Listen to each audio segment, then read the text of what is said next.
Festival Internacional de Teatro FITIC Guaguas de Maíz trae Voces del Maíz, Sembrando y Cultivando Historias, un podcast para reflexionar sobre el teatro para la infancia y la juventud, acompañados por María Fernanda Borja y Saidum Choes.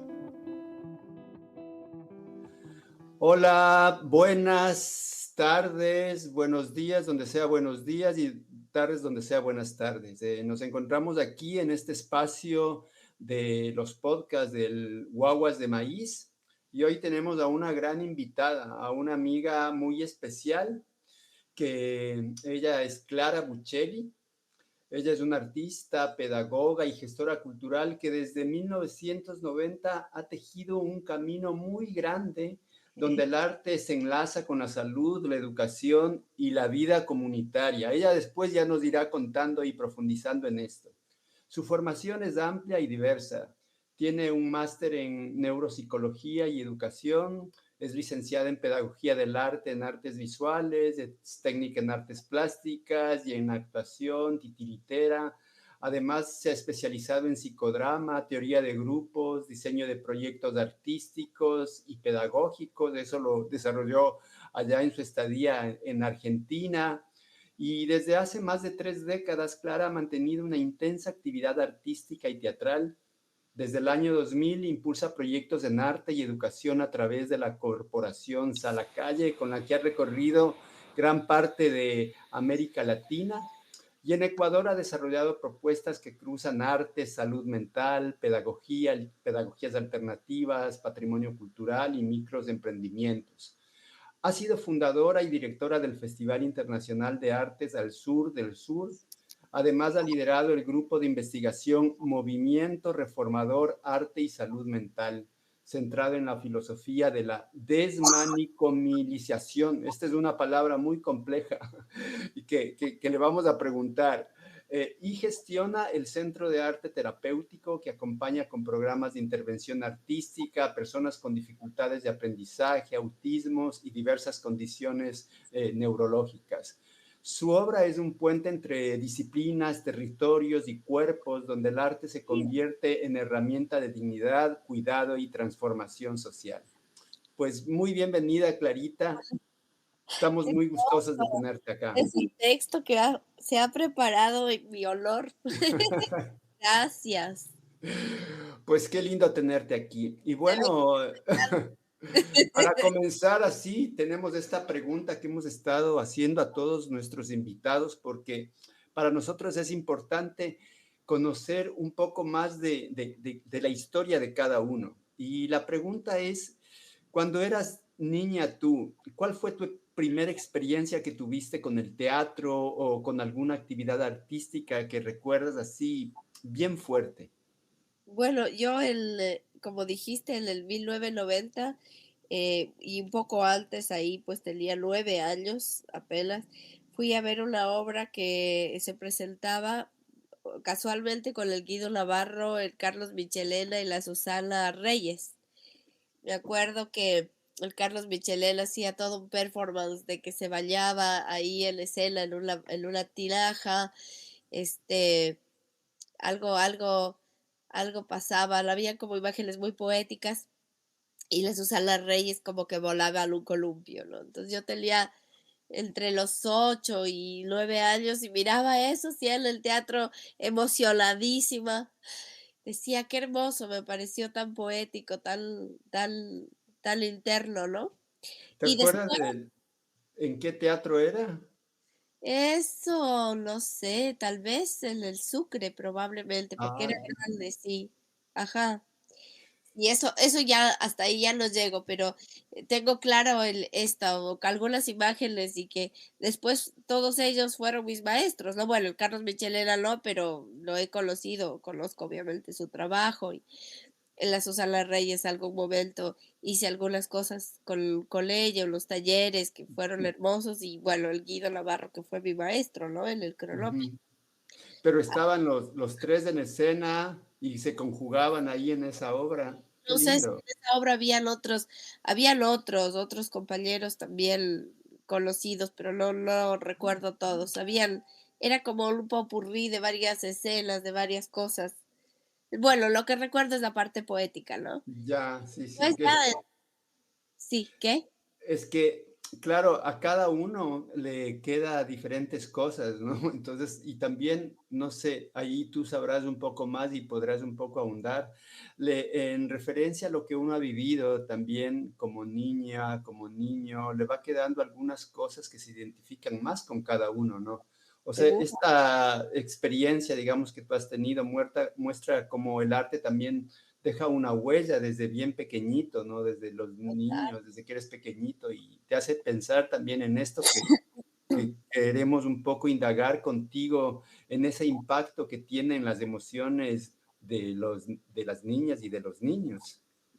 Sí, claro. De hecho, yo creo que es súper importante, además, conectarse con esta esencia cuando uno es un niño o con la esencia de los niños cuando trabajas con niños, porque ahí es donde está el plan de tu vida. Después ya nos vamos haciendo adultos y nos olvidamos de las cosas que nos interesaban o el sistema mismo los lleva por caminos que a veces no son la propia esencia, ¿no? Ujú. Entonces, creo que desde la infancia es sumamente importante como valorar esto, ¿no? Cuando un niño dice, puedo volar, sí, sí puedes volar, porque recordamos una memoria ancestral incluso, ¿no? Una memoria, bueno, también yo como me he dedicado al tema de la sabiduría ancestral y todo eso, pues creo mucho en el tema del espíritu, del alma, y creo que el arte es la forma en la que tenemos para conectarnos con esta, con este ser primigenio, ¿no? Nuestro, que es el espíritu, el alma, ¿no? El arte tiene la posibilidad de conectarnos desde ese lugar. Y cómo vas armando vínculos también, ¿no? A medida, no sé, cómo en tu proceso creativo, por ejemplo, cómo estas imágenes que viviste en tu niñez, cómo te fueron ayudando para ir configurando en todo tu proceso artístico. Pero, digamos, esta relación de esta obra, por ejemplo, ¿crees que en algún momento hizo una conexión en tu vida, en tu proceso, en tu obra artística? Claro, claro que sí. Primero las imágenes que me motivaban, aunque no recuerdo ni la historia ni nada, creo que la poética de la imagen, ¿no? Que tiene el arte, que tiene la plástica, pero la teatralidad mucho más. Yo creo que en el teatro se conjugan todas las artes, ¿no? Lo Ujú, musical, lo visual, el audiovisual, la plástica. Entonces, la imagen que tengo más clara era como la Susana Reyes con un vestuario blanco, una especie de alas, no sé, yo le veía como un ángel que volaba en todo el escenario, ¿no? Tal vez no era tan así, pero mi imagen era esta. Entonces, claro, me emocionó mucho el hecho de poder estar ahí en algún momento, ¿no? Poder generar algo parecido. Estas emociones tan internas, tan profundas. Ajá. Y Y y eso se va conectando también en el mundo interno. O sea, tú, por ejemplo, vienes de diferentes artes, ¿no? O sea, estás dentro del el arte escénico, dentro del arte plástico, del arte el arte visual también, la fotografía, el cine, y cómo esto se va relacionando en torno a lo que tú dices, ¿no? Es que me parece bien interesante en torno a este mundo de la espiritualidad, también a este mundo de lo sensible, a este mundo de las emociones, ¿no? Entonces, un poco te preguntaría cómo ayuda el teatro a niños, niñas o el arte en general a reconocer, expresar y transformar sus emociones. sí, al tecito de eso es que como tocas tantos temas que me da ganas de dispararme por todo lado. Este, casualmente estuve viendo algunas cosas relacionadas con la ancestralidad cuando hablabas de lo espiritual y algunas cosas relacionadas con los títeres, que Mm. es otra de las áreas con las que me fascina trabajar. Y pues hay algunos muñecos articulados que se han encontrado, figurillas de cerámica, de hueso, incluso articulados, que se ve que había como todo un juego en función del arte, ¿no? Bueno, siempre el títere se relaciona con la infancia, pero no es necesariamente así. Pero Ujú. estos objetos animados de alguna manera nos acercan a este mundo lúdico, ¿no? Y entonces en la ancestralidad, pues se han encontrado títeres eh, prehistóricos. Así que es maravilloso, es muy interesante. Y Claro, porque esta cuestión lúdica es parte de la esencia del ser humano, ¿no? De esta cuestión de la creatividad, digamos, nosotros nacemos con esto, ¿no? El mismo hecho de nacer es un acto súper creativo, imagínate. así Entonces es, estamos como transversalizados por esto, ¿no? Este mismo y por mito de Prometeo encadenado, que fue, digamos, justamente encadenado por robarse la llama que nos entregó a los seres humanos, ¿no? Y esta llama es lo que nosotros tenemos, pues, y lo... es la vida, es el espíritu, ¿no? Es la llave eterna. Bueno, y después cuando en relación a lo que estás preguntando también, y me preguntaste qué es lo que me motivó, esto en la parte teatral, pero en la parte plástica, que yo ya fui adolescente, porque sé que tú trabajas con los guaguas y con los adolescentes, Ajá. que también es importante. Tuve la posibilidad de fugarme del colegio, del colegio del colegio público y porque me dijeron que yo tenía aptitud para el arte. Entonces, me enteré que existía un colegio de artes que funcionaba en la facultad, en la Universidad Central. Así que también siento que fue como el inicio de mi vida y de mis intereses. Y yo era muy pequeña, tenía 15 años allí. ¿Ya? ¿En qué Y era colegio estabas? ¿En qué colegio estabas antes del colegio? Ah, aunque ya, no hice toda la experiencia de teatro, ¿no? Gracias al ya, Ramón Serrano claro, claro. ajá, bueno. Y, Y bueno, y incluso, entonces me escapé y cuando llegué, llegué a la facultad y me pareció preciosa el teatro, todo me parecía maravilloso, era como algo impensado.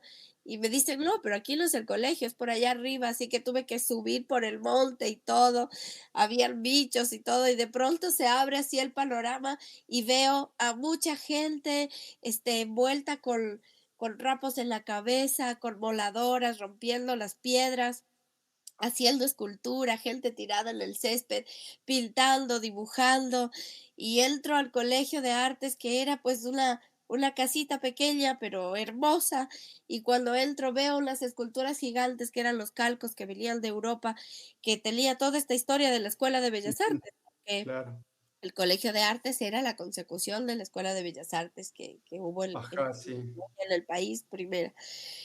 Entonces fue como fascinante y más que nada fue fascinante que una persona a los 15 años tenga la posibilidad de hacer lo que le gusta, ¿no? De estudiar lo que le gusta, de salir de esa estructura más rígida de un colegio público, que el uniforme, que las cuentas, que el sello, que de supletorios, que todo eso, a llegar a un espacio donde a los 15 años tenías la posibilidad de optar por algo que Ujú, de verdad te llenaba el alma. Entonces, claro. esto creo que es importantísimo porque se han perdido esos espacios de poder hacer lo que tú quieres, lo que a ti te apasiona, de incentivarte desde pequeño. O sea, tienes que esperar a graduarte en el colegio o hacer todo un ejercicio muy fuerte en el tema de la educación. Ujú, Si haces ahora los bachilleratos en arte son que debes hacer otro colegio más el colegio del bachillerato en arte ujú. decir, más difícil y más duro para un chico de 15 o 16 años que quiere estudiar, porque tiene que hacer doble colegio, doble jornada, doble esfuerzo para poder tener algo de arte. Entonces la gente Claro. se motiva. Entonces, volviendo a lo que tú dices, ¿cómo se incentiva a una persona desde la educación, desde el escuchar, desde el entenderlo en sus expresiones primigenias, ¿no? Lo que dicen cuando son niños es súper Mm. importante después potenciarlo. Ajá. Cómo también generar los espacios, los profesores ahí tienen una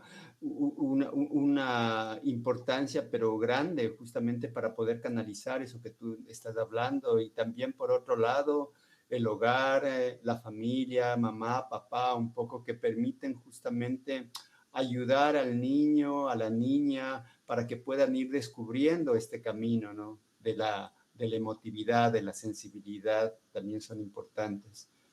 Sí, sí, los padres lo permiten, porque ahora vivimos en un mundo en el que la tecnología nos ha avasallado tanto que ya el ejercicio más grande es el desliz con el dedo y estar echado todo el día. Entonces, eso también de alguna manera nos dista de la acción, del movimiento, del hacer cosas, del crearlo. O sea, ya está todo tan pensado, inteligencia artificial, etcétera, que ya no hay como este incentivo para hacer cosas.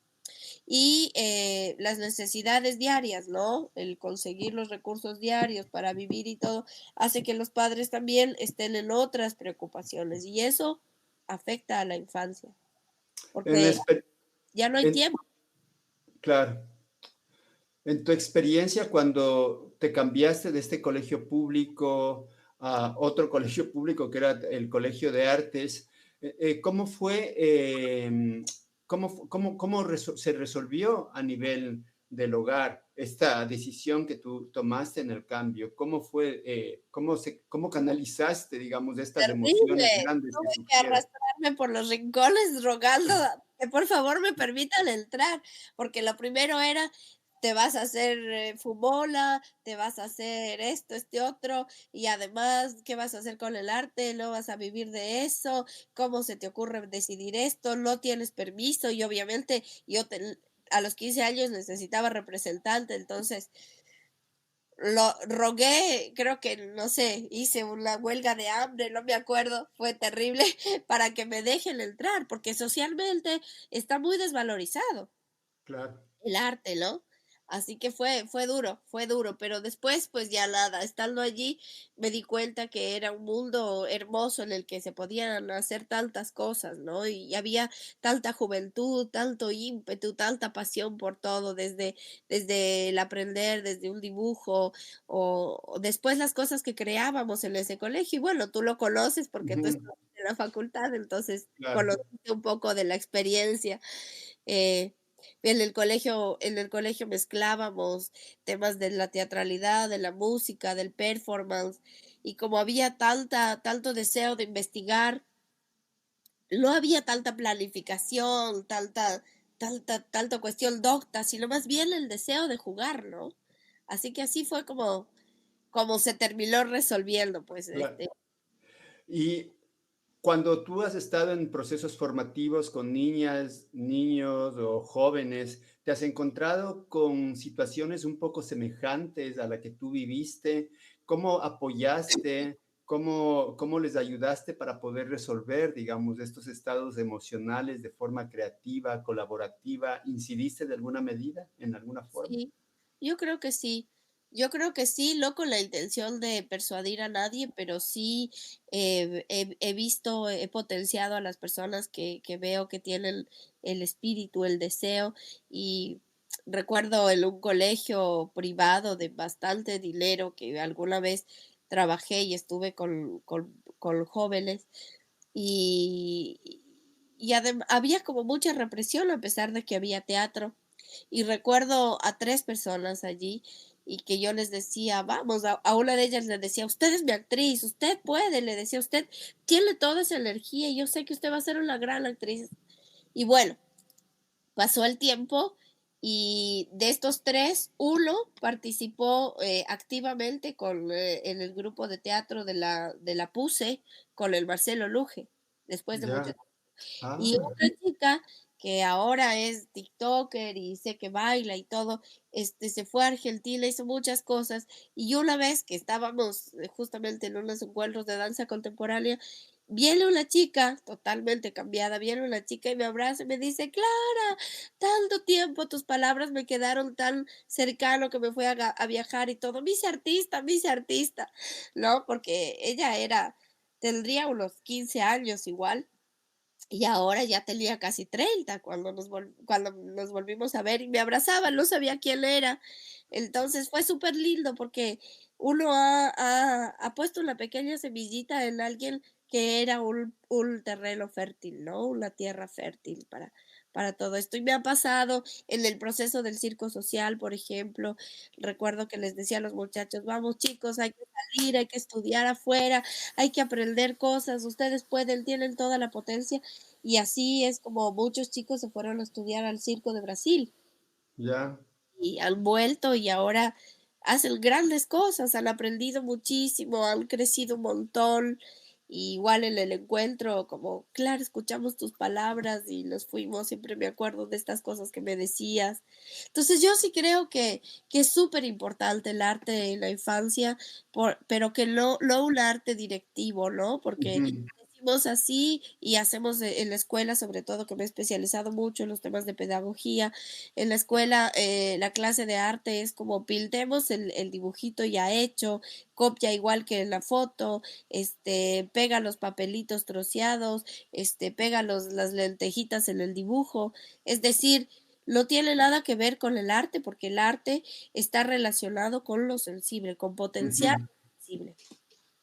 En eso, por ejemplo, tú has incidido en esta creación de un libro de educación artística, no sé si es para el bachillerato o para la educación básica. ¿Cómo fue? Porque es interesante esto que tú dices, ¿no? ¿Cómo fue mediar, digamos, con todo este gran sistema que está detrás de este sistema educativo para crear? O sea, porque tú como artista creando un manual, digámoslo así, ¿no? Un manual, digamos, o una guía, no sé cómo fue este proceso, cómo mediaste, lograste un poco el objetivo, ir un poco más allá con todo esto que tú me estás contando, más allá del manual, de que los papelitos hay que poner al borde o de que la obra hay que hacer así. ¿Pudiste incidir? Bueno, te cuento que yo fui llamada para trabajar en la consultoría en el 2016, para trabajar en la consultoría de la reforma al currículum de educación artística. En ese momento se llamaba cultura estética. Ujú, Fui yo la consultora y otra persona, una chica cuencana que venía del audiovisual y que también tenía estudios de la cultura.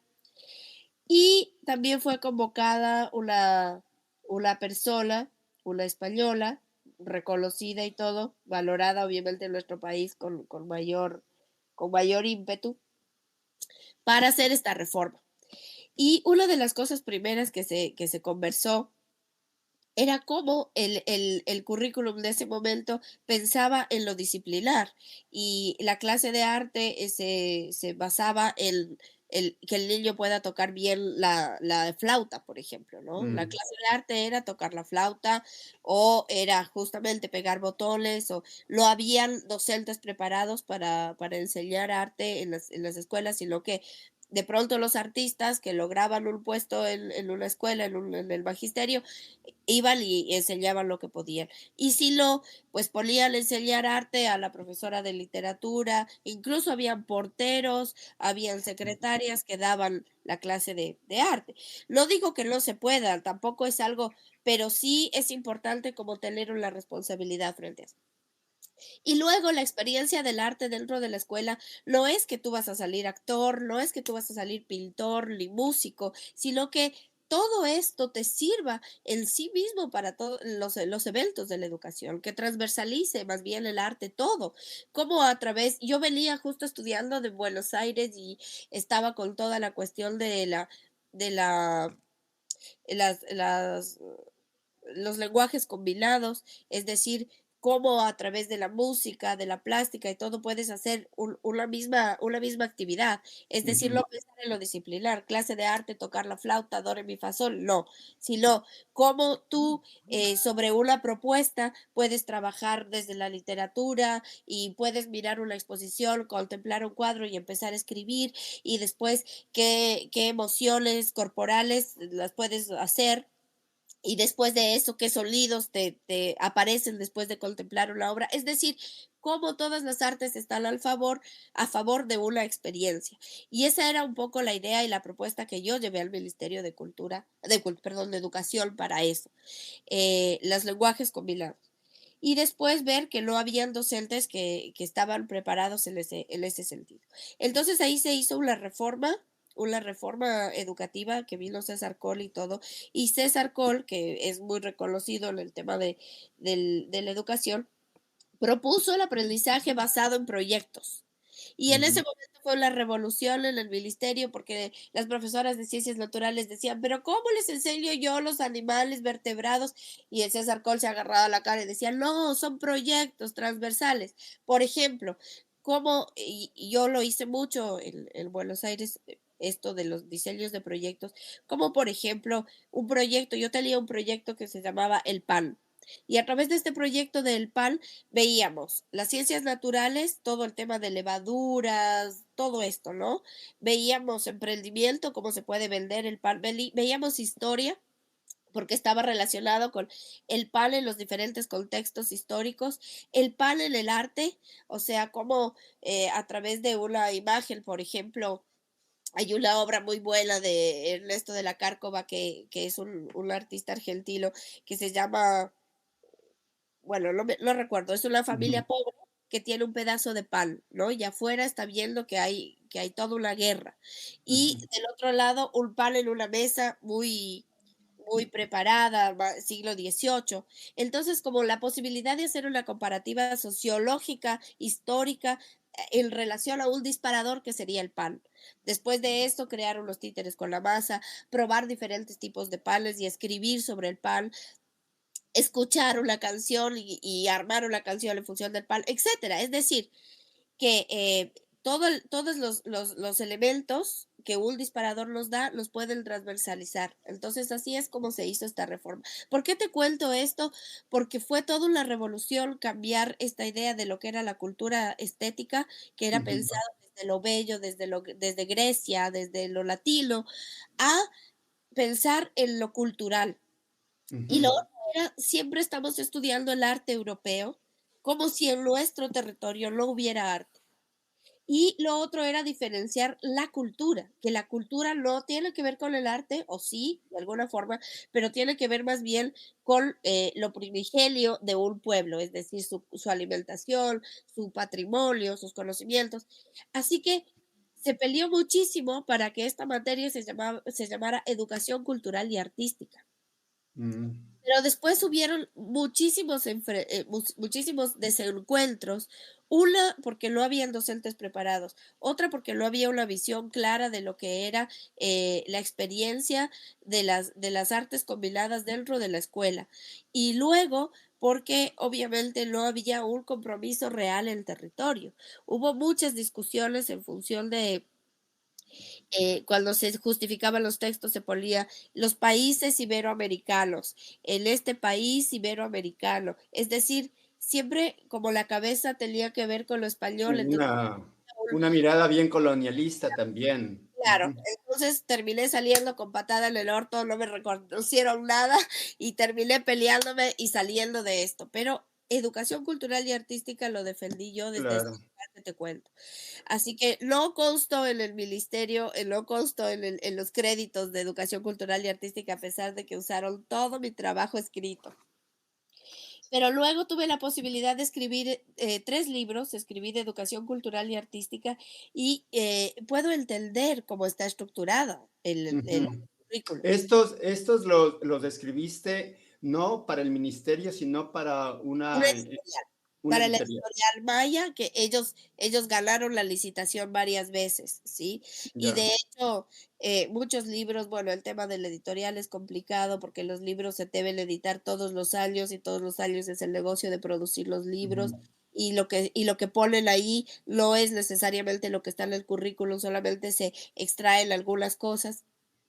Es Pero un la verdad problema. es, sí, Ya para mí es un problema bien grande esto que estás diciendo, que siempre hay una queja de parte del Ministerio de Educación, que no hay, digamos, que no hay un personal capacitado para poder asumir esta materia, entre comillas, en la educación básica y en el bachillerato. O sea, realmente creo que claro. hay sitios de enseñanza superior donde se forman artistas, donde hay pedagogía y se da pedagogía del arte también en las diferentes universidades, pero Bueno, ahí voy. lastimosamente yo lo que creo que más bien no hay la disposición como para generar, y mucho más ahora que nos enfrentamos a una propuesta donde todo quieren dinamitar el espacio de lo público, ¿no? Entonces, como que no hay realmente partidas presupuestarias para estos profesores, que hay gente que está formada, tú mismo, gente Sí, que sale de la escuela y de las diferentes, imagínate, ahora tenemos en nuestro país diferentes universidades, y no solamente en Cuenca y en Guayaquil, sino también está en Manabí, sino también está en Otavalo, y hay otras universidades en otras ciudades donde también está la carrera de arte, ¿no? Ajá, Entonces, bueno, digamos, sí, hay. perdón que te interrumpa. En ese momento, en el 2016, se estaba creando o se estaba fortaleciendo, no recuerdo, la Universidad de las Artes. No tenían pedagogía dentro de su malla. Y ese es un tema importante porque no es lo mismo aprender educación que aprender pedagogía del arte. La pedagogía Claro. del arte tiene otros lineamientos. Y a su vez, como había toda una reforma curricular en ese momento y por voluntad política de ese momento, también empezaron a haber espacios de formación docente y se crea la UNAE o ya estaba en este proceso, se crea la UNAE, pero no había una carrera de pedagogía de las artes. Basado en esta necesidad de educación cultural y artística, es que se crea en la UNAE la carrera de pedagogía de las artes. Ujú. Y de hecho utilizan de la Universidad Nacional del Arte de Buenos Aires, donde yo pude estudiar, utilizan algunos lineamientos, tanto la Universidad de las Artes como en la UNAE. Y también utilizan todo lo que era la estructura del ECA para crear algunos elementos de la carrera. Sin embargo, la carrera se crea con personas que no participaron de este proceso de educación cultural y artística y que también no conocían de la pedagogía del arte. Sin Mm. embargo, se crea la carrera y hoy por hoy está sacando, ya tiene más o menos unos 4 promociones que han salido de docentes, pedagogos de arte y humanidades de la Mm. UNAM, ¿no? Y se ha implementado algunos elementos de pedagogía de las artes y ya se han hecho especializaciones y todo a raíz de esta creación del currículum. Me Justamente. parece, en todo caso, me parece interesante porque más allá de cualquier conflicto que puede haber, existe ya gente formada con una carrera de pedagogía en arte y eso marca una diferenciación entre los profesores, por ejemplo, porque no solamente eran los profesores de literatura que les tocaba asumir esta compleja materia, digámoslo así, esta compleja asignatura en los colegios, sino también estaban profesores de educación física o los profesores de matemáticas O el y portero. o el portero, como tú dices, que me Sí, parece, y no porque de pronto no tengan una afinidad artística también, sino que hay que dar también yo creo que sí es importante el zapatero a tu zapato, ¿no? O sea, claro, no podemos, con la misma exigibilidad que, que a un médico, tú no podrías operar, digamos, de una operación de corazón abierto, con el mismo respeto se debe dar a la gente que ha estudiado profesionales artes, a la del gente que ha arte. estudiado Ah, pedagogía, ¿no? Que me claro, parece claro que importante. sí. Y bueno, Porque, porque perdón, eso genera justamente esto que estamos hablando, que permite en la gente formada en artes, permite tener esta capacidad de sensibilidad, de sensibilizar también a las niñas, a los niños, a los jóvenes, de crear un camino para que esa emocionalidad, para que este ser vaya fluyendo, ¿no? Me claro. parece. Claro, y había una pelea muy grande justamente ahí en el ministerio porque se habló de todo esto, que era todo muy lindo y esto del aprendizaje basado en proyectos, porque la idea es que el arte no era una única materia, sino era un eje transversal. En el arte entraban las matemáticas, entraba la geografía, entraban las ciencias naturales y esa es la propuesta de la reforma curricular. El arte, los proyectos estaban relacionados con lo cultural, con lo artístico. Por eso ahora en las escuelas hacen un proyecto durante todo el año y tiene que tener resultados artísticos. Pero sin embargo, ya en la bajada desde el ministerio, después pasa por las editoriales y de la editorial pasa a la institución educativa, ya se pierde el sentido de esto.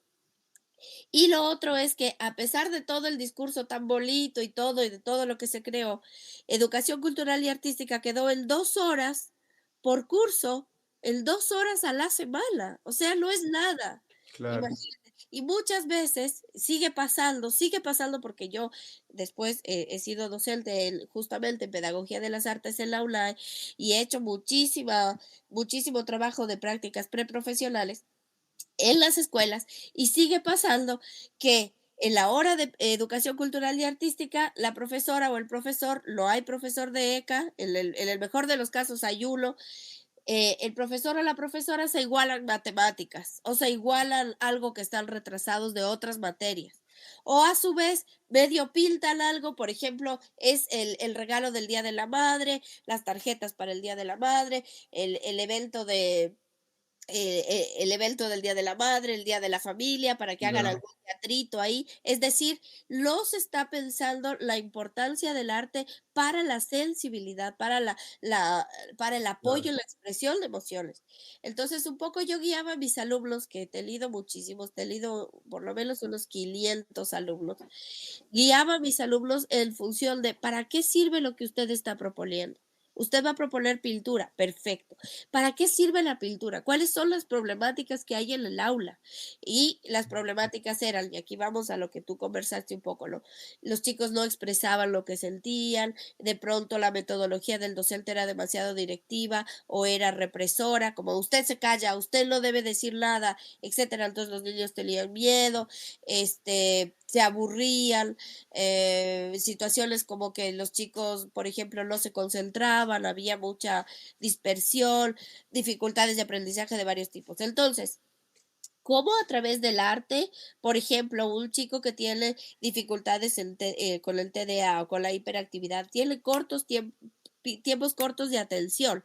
Entonces, ¿cómo puede un niño a través del teatro o de la danza trabajar la espacialidad, la planimetría, es decir, planearse en el espacio para no chocarse, para todo, y con esto ayudar a una dificultad de aprendizaje concreta? ¿No? Entonces, como el arte no solamente es el acto de crear por crear, sino Ujú.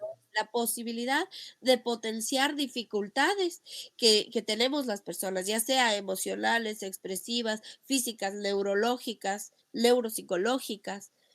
Entonces, súper interesante. Y la pelea justamente es que son solamente 2 horas en las que no se puede hacer absolutamente nada. Y Ujú. sigue habiendo una desvalorización al respecto del arte. Pero como decías tú, ¿cómo incentiva? Pues en la escuela es el espacio donde el arte debería estar en mayor medida, ¿no? Potenciando todas las áreas. Y también con la ayuda de la familia, porque a la final es un conjunto, ¿no? Donde todos los implicados de alguna forma tienen que poner su grano de arena para que funcionen estas cosas, porque si no, a la final se queda en un remiendo y es el remiendo que se pone a la sensibilidad también del ser humano con todo lo que está pasando ahorita, porque la prioridad es el comer, digamos así.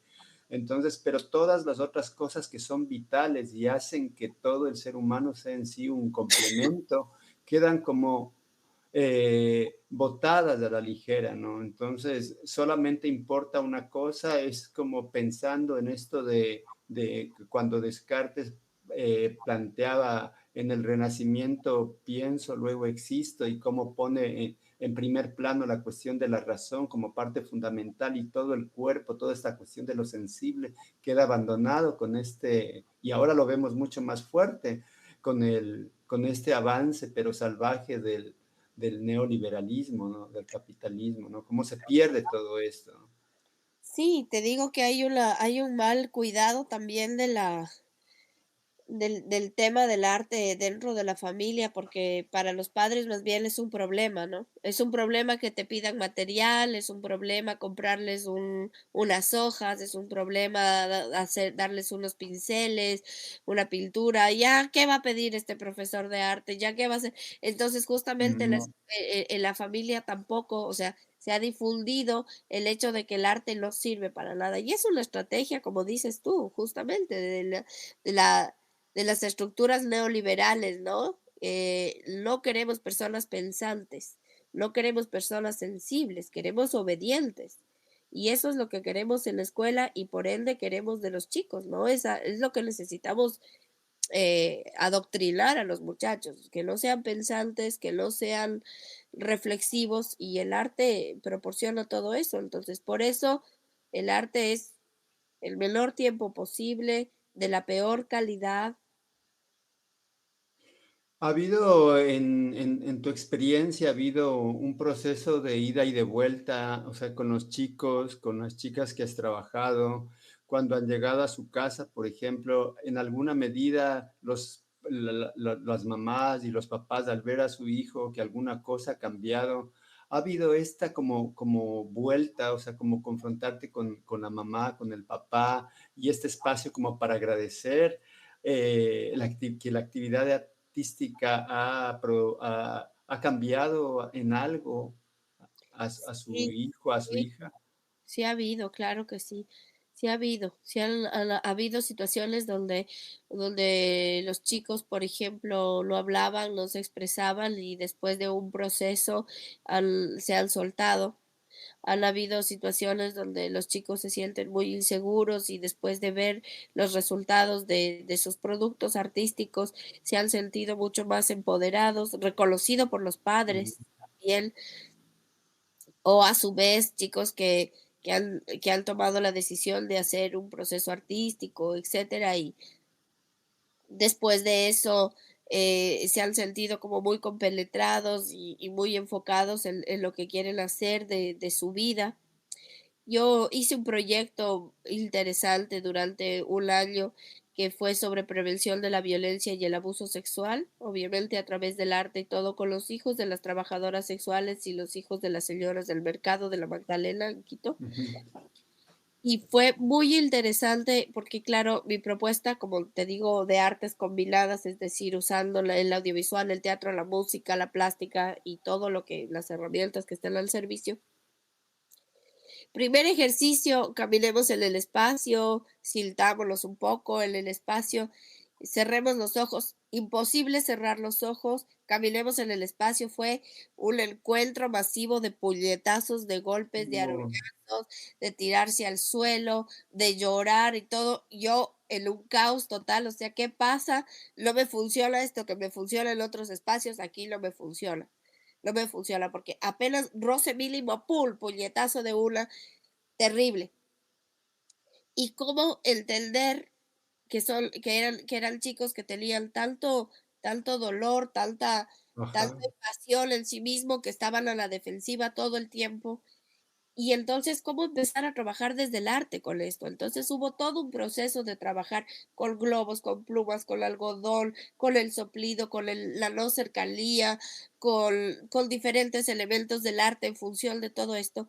Y después de un año, volver a esta misma actividad y darte cuenta que los chicos tenían un respeto por el otro increíble. Mm, Hicimos una dinámica de abrazos donde ellos llegaban, se abrazaban y se congelaban, y el otro se descongelaba y volvía a hacer un ejercicio corporal para volver a abrazar. Era un ejercicio dancístico, pero ujú, de mucha cercanía y de mucho respeto. ujú, De hecho, hay un video en las redes, súper interesante, porque durante todo ese proceso, los chicos que se golpeaban, que tenían miedo de cerrar los ojos, que enseguida se agredían, empezaron a trabajar caricias con las plumas. mm. Hicimos un ejercicio de acariciarlos o de decirles cosas con una pluma, o sea, con una distancia. Y todas estas cosas que son potencialidades del arte, desde lo creativo justamente, ayudaron a que ellos cambiaran su visión, su mirada sobre el autocuidado, sobre los límites y también sobre la violencia. Claro. Entonces fue interesante porque fue un proceso que se implementó durante un año, entonces hubo la posibilidad de hacer un estudio al respecto. Ujú, El otro caso, por ejemplo, un chico con espectro autista que vino a mí y trabajamos con él 3 años. Igual, llegó y no podía hablar, no quería hablar, quería salir, y apenas llegó, que eso fue en mi consultorio, le decía a la mamá, quiero salir, sácame de aquí, pa, y golpeaba así las paredes, sácame de aquí. Y yo, desde mi sensibilidad de artista, primero me había preparado con todo, le había llevado todo, tenía instrumentos musicales, todo, y no le interesaba nada. Pero yo le estaba mirando, miraba su energía y él se sentía atrapado. Él se sentía atrapado, entonces le pedía a la mamá que quería salir. Y la mamá estaba nerviosa y quería que haga caso y todo. Entonces le dije a la mamá, relájate, hablemos nosotras, nada más. Y dejemos que él se desarrolle aquí. O sea, yo lo intenté que haga música, nada, nada, no había ninguna. Una, Nos tomamos un tecito con la mamá y yo tenía unos arándanos y entonces yo a veces ponía unos arándanos en el té y él se acerca a mirar qué estábamos haciendo y le digo, ¿quieres? Y le doy el vaso y él agarra el vaso del té y yo le tiro un arándano así, ¡pop! Adentro, ¿no? Y ese sonido que fue como así, como ¡tuc! ya, Eso le conectó y me regresó a ver a los ojos y empezamos una relación después de que él estaba totalmente claro. perdido. A los 3 meses de eso empezó a hablar. Él tenía 8 años y no hablaba nada. A los 8 meses empezó, perdón, a los 3 meses de eso empezó a hablar, hablar, hablar, hablar, Ujú. hablar. La mamá estaba sorprendidísima. Le gustaban los títeres y le gustaban los títeres de 31 minutos, así que la madre le mandó a hacer todos los personajes de los títeres de 31 minutos.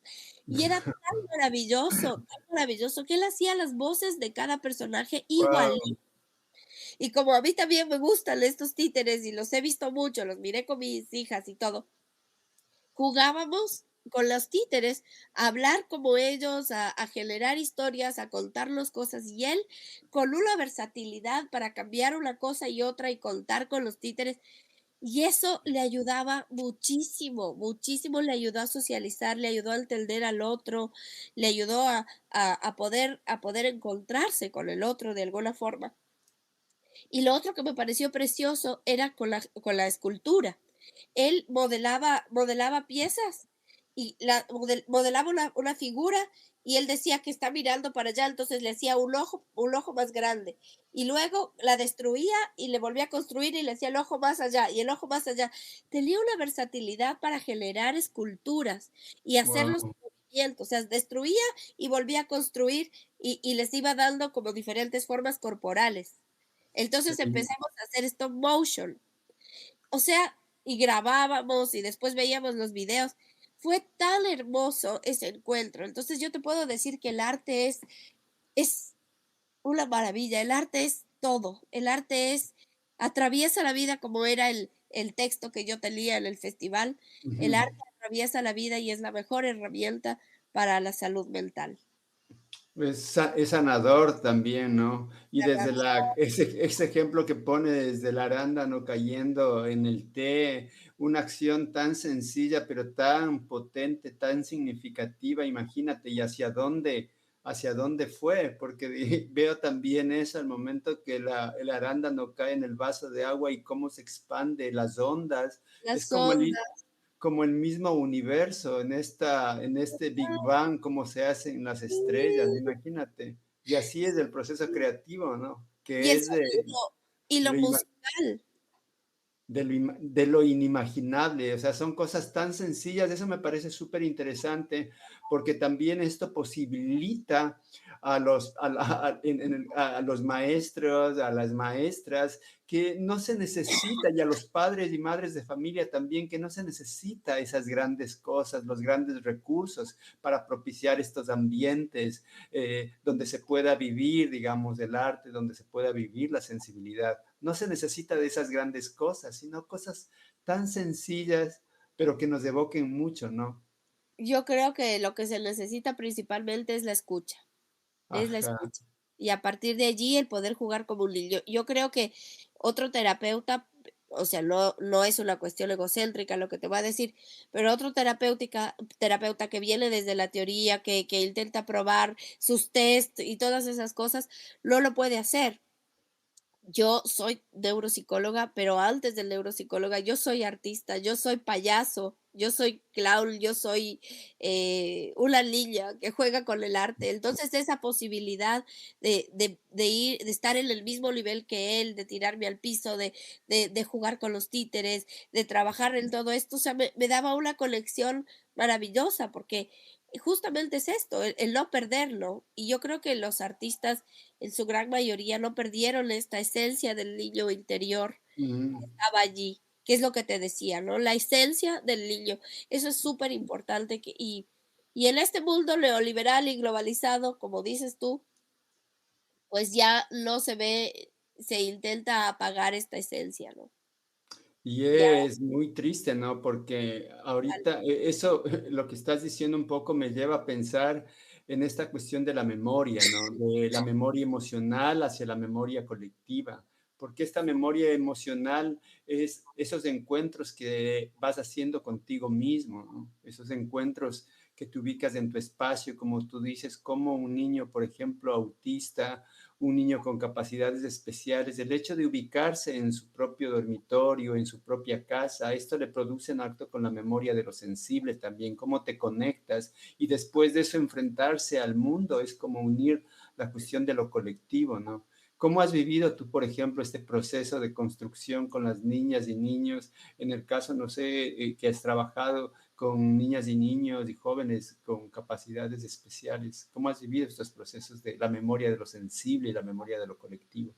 mira, justamente con esto que me estás contando y con la experiencia anterior de este chico con espectro autista, contarte que escribí el capítulo en un libro de psicología de la Universidad Salesiana, justamente en un tema de psicología de la editorial Aviala, que lo pueden encontrar. Ahí está sistematizado todo esto, justamente lo que estás diciendo, cómo es el encuentro con una necesidad educativa especial a través del arte y concretamente en este caso del espectro autista. En otros casos de educación especial o de necesidades educativas especiales, te puedo decir que el proceso está relacionado directamente con la persona, con la necesidad. Pero he trabajado mucho desde lo sensorial, pudimos hacer en el festival, yo tuve un festival durante 15 años más o menos, que fue el Festival al Sur del Sur, y Mm. pues en este festival trabajábamos temas de arte, salud mental, artes multidisciplinarias y educación y llevábamos actividades lúdicas, artísticas, dinámicas, arte terapéuticas también a centros de drogodependencia, hospitales psiquiátricos y al CERI, que es un espacio donde hay chicos con necesidades educativas especiales.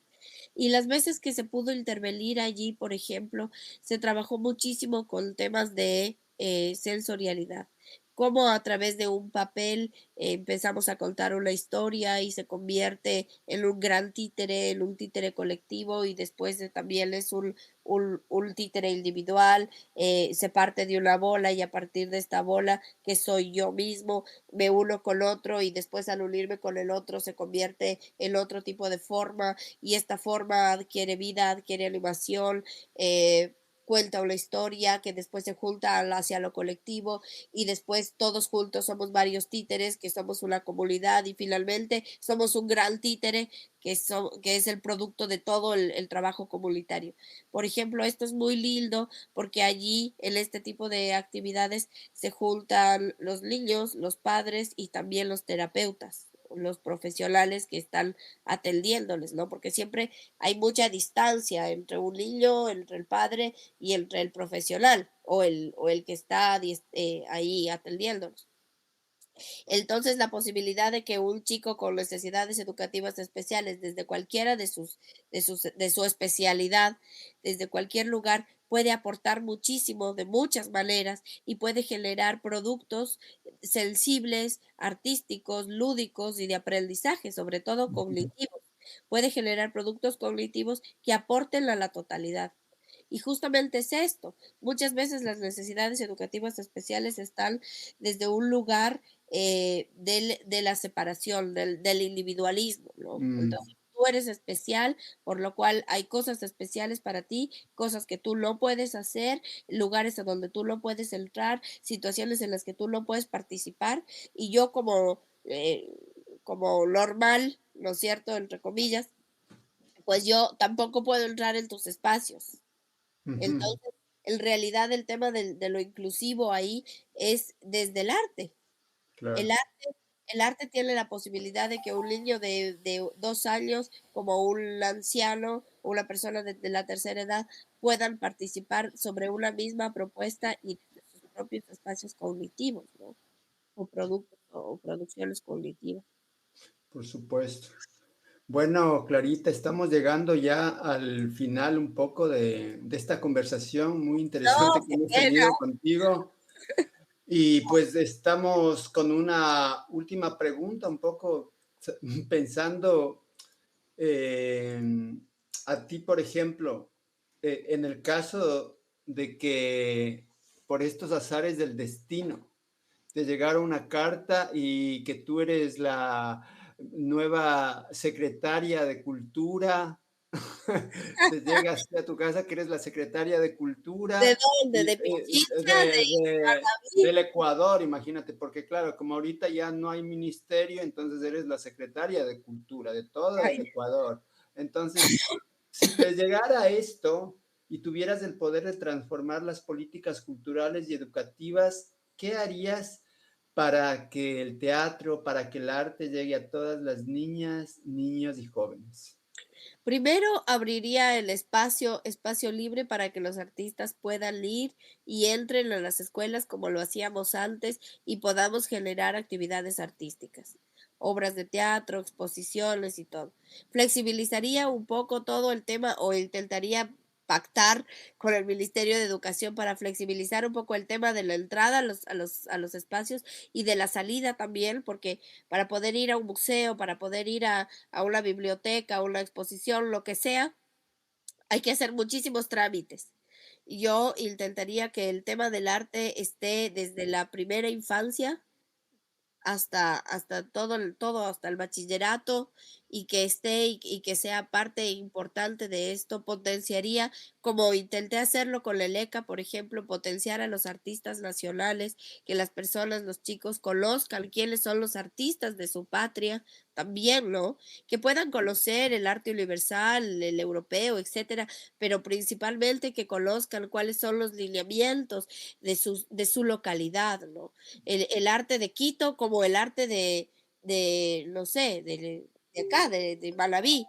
Es decir, ¿qué hay aquí? Por ejemplo, aquí tenemos los amorfilos y tenemos a la señora Rosita, que es súper recitadora de amorfilos, escritora, poeta, y que no la conocemos, o sea, nadie la conoce, pero ni siquiera los niños, los vecinos de aquí. Entonces, justamente en Leleca hay todo esto, como cómo tú puedes investigar las personas que están en tu entorno y a partir de ahí hacer creaciones. Entonces yo potenciaría también lo cultural desde ese lugar, entendiendo que una cosa es la cultura y otra cosa es el arte, este, y después, pues, entender que el Estado no puede ser paternalista, que el Estado está obligado a generar fondos y fuentes para poder financiar proyectos, procesos, pero sí sería de estudiar muchísimo los temas de gratuidad.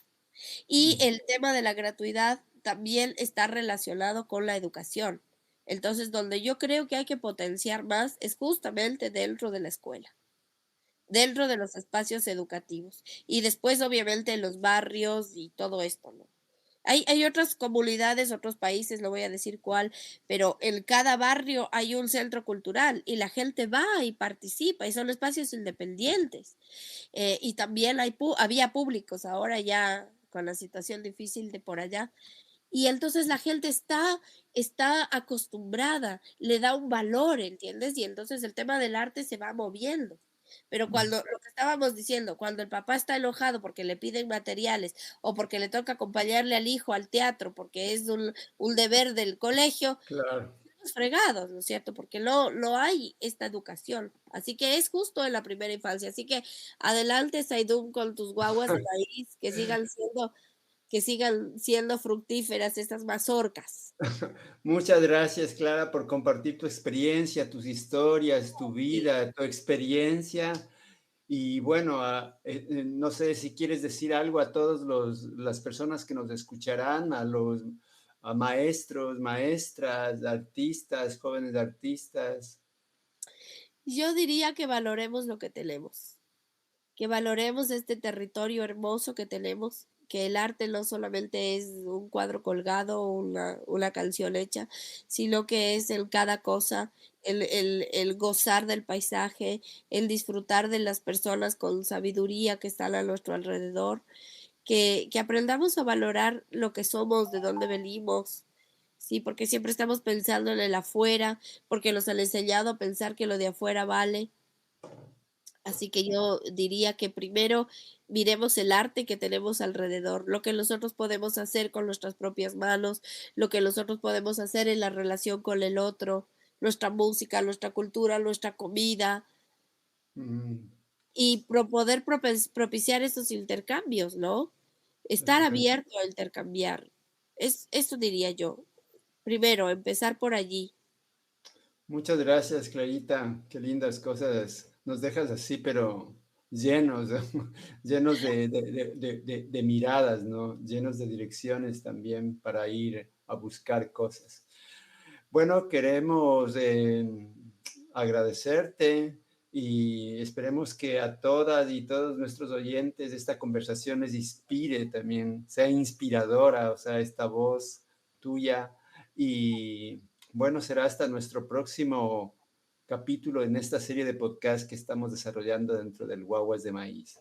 Un abrazo grande, Clarita, y un abrazo grande a todas las personas que están atrás de estos micrófonos. El Festival Internacional de Teatro Fitiguaguas de Maíz trajo Voces del Maíz, Sembrando y Cultivando Historias, un podcast para reflexionar sobre el teatro para la infancia y la juventud. Nos acompañaron María Fernanda Borja y Saidun Choice. Recuerdo, memoria e insurgencia.